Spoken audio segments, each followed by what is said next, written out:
who's joined by the pony in the top lane. Well, thanks very much. I'm here with Zion Spartan.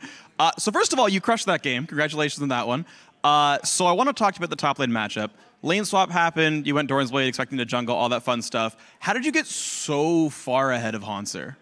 Well, it just so happened that every single time a play was made on the map or we swapped, it kept freezing back towards me. So I was just like, all right, guys, I'm going to freeze. This guy's not doing anything right now. So I just kept like sitting in lane, farming minions all game, and then he was not able to do anything. So I just got so strong.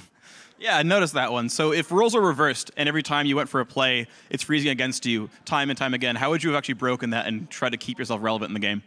Well, that's where you kind of just like go with your team and you kind of force pressure somewhere else so he's forced to unfreeze. And I wasn't really ever put in that situation where I was forced to unfreeze. He didn't really put pressure on the map anywhere, and it was kind of hard because he was like a level 5 Lissandra trying to roam around. So I was just able to freeze and get really, really strong, and that was really bad for Gravity. Yeah, it worked really well for you guys, of course. So I want to ask you about a similar topic. You played Hecarim this game. You also had, so that was your first Hecarim. That was Link's first Lulu, and it was Smithy's first Rek'Sai. So 3 new champions here for CLG. We've talked a little bit about teams trying a lot of new things in like the last third of the split. Do you think new things are working for CLG? Are we going to see more innovation from you guys? Yeah, I think we definitely are a very versatile team. I think we can, like carry through any lane. We can play so many different comps because of that, I feel. Because certain teams, they're just like limited to like, like mid lane pressure, top lane pressure, but no, like we can go top, mid, or bottom. So we can play like carry champions and like pressure champions in any lanes, and that means we can run like almost any comp.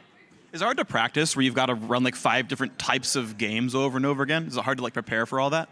Yeah, it's definitely hard because you have to play differently with like jungle pressure and things like that. Like you're not always going to get the camp, and you have to be able to play around that, and that's what makes everyone on our team versatile players. And I'm really looking forward to what's coming up for us. Well, speaking of what's coming up, you've got one more game tomorrow. Then you've got a week break where some of your biggest competition, TSM and Cloud9, are heading overseas. They're getting some good practice against some Korean, some European teams. How are you going to make sure that you keep up in terms of practice and make that push for playoffs? We're going to make sure we watch IM Katowice, of course, and we're going to just be practicing during that time. Of course, we won't be able to scrim TSM and C9, but there's still Team Liquid looking really good and some other LCS teams we can scrim, and we're just going to make sure like we're well-rested and in shape for the last end of the split because that's what's going to really, really matter for us. All right, well, Zion, good luck in the last half of your split. Congratulations on your win right here. I'm going to send it over to you guys, the analyst desk.